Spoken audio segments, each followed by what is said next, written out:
നമസ്കാരം. രാഷ്ട്രീയ പോരുകൾക്കും ആക്രമണങ്ങൾക്കുമൊക്കെ ഒടുവിൽ ഇരയാകേണ്ടി വരുന്നത് സാധാരണക്കാരാണ്, കഷ്ടപ്പെടുന്ന പാവപ്പെട്ട തൊഴിലാളികളാണ്.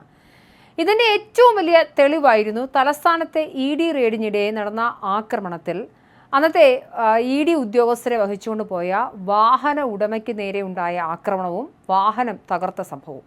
മുഖ്യമന്ത്രി പിണറായി വിജയന്റെ മകൾ വീണ വിജയന്റെ തിരുവനന്തപുരത്തെ വാടക വീട്ടിൽ റെയ്ഡിനായി എത്തിയ എൻഫോഴ്സ്മെന്റ് ഡയറക്ടറേറ്റ് ഉദ്യോഗസ്ഥർ സഞ്ചരിച്ച ടാക്സി കാർ CPM DYFI പ്രവർത്തകർ തല്ലിത്തകർത്ത സംഭവത്തിൽ ഇരയായ ഡ്രൈവർ R ശ്യാംരാജ് ഇപ്പോൾ മറുപടിയുമായി വരികയാണ്. കാരണം ശ്യാംരാജിന് ഇന്നലെ ED ഉദ്യോഗസ്ഥർ 1,70,50,000 രൂപ നഷ്ടപരിഹാരമായി നൽകിയിരുന്നു. വാഗ്ദാനങ്ങൾ നൽകി സ്വന്തം പാർട്ടി നേതാക്കൾ മുങ്ങിയതോടെ കടുത്ത പ്രതിസന്ധിയിലായ ഡ്രൈവർക്ക് താങ്ങായി എത്തിയത് ED ഉദ്യോഗസ്ഥരായിരുന്നു. വാഹനത്തിന്റെ അറ്റകുറ്റപ്പണികൾക്കായി 1,70,50,000 രൂപ ED കൈമാറിയിരുന്നു. ഈ ഘട്ടത്തിലാണ് ശ്യാംരാജിന്റെ പ്രതികരണം വരുന്നത്.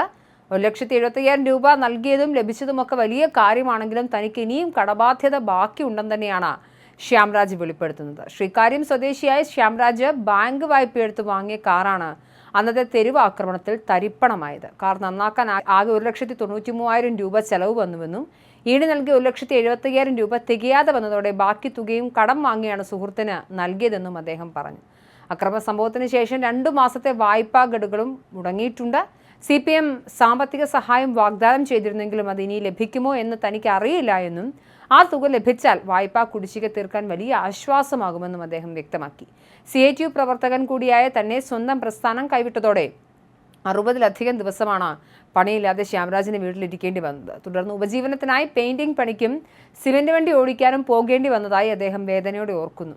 ഇനി EDയുടെയോ സർക്കാരിൻ്റെയോ ഓട്ടത്തിന് വിളിച്ചാൽ പോകുമോ എന്ന് ചോദിച്ചാൽ അയ്യോ ഇനിയില്ല എന്ന് തന്നെയാണ് ശ്യാംരാജിന്റെ മറുപടി. മെയ് 27-നാണ് തലസ്ഥാനത്തെ ഞെട്ടിച്ച ആക്രമണം നടന്നത്. 3 വനിതകൾ ഉൾപ്പെടെ 5 ED ഉദ്യോഗസ്ഥരുമായി എത്തിയ വാഹനത്തിന് നേരെ CPM പ്രവർത്തകർ മുട്ടയെറിയുകയും തുടർന്ന് കരിങ്കല്ലും ഇഷ്ടികയും ഒക്കെ ഉപയോഗിച്ച് ചില്ലുകൾ പൂർണ്ണമായും തല്ലി തകർക്കുകയുമായിരുന്നു. സംഭവം വൻ രാഷ്ട്രീയ വിവാദമായതോടെ ധാർമ്മിക ഉത്തരവാദിത്തം ഏറ്റെടുത്ത് CPM ജില്ലാ ആക്ടിംഗ് സെക്രട്ടറിയും MP-യുമായ A റഹീം പരസ്യമായി ഖേദം പ്രകടിപ്പിക്കുകയും കാർ പണിത് നൽകുമെന്ന് ഉറപ്പ് നൽകുകയും ചെയ്തിരുന്നു. എന്നാൽ പിന്നീട് നേതാക്കൾ ആരും തിരിഞ്ഞു നോക്കിയില്ല. ഇതിനിടെ വായ്പാ തിരിച്ചടവ് മുടങ്ങിയതോടെ ധനകാര്യ സ്ഥാപനത്തിൽ നിന്നും ജപ്തി ഭീഷണിയും നേരിടേണ്ടി വന്നു.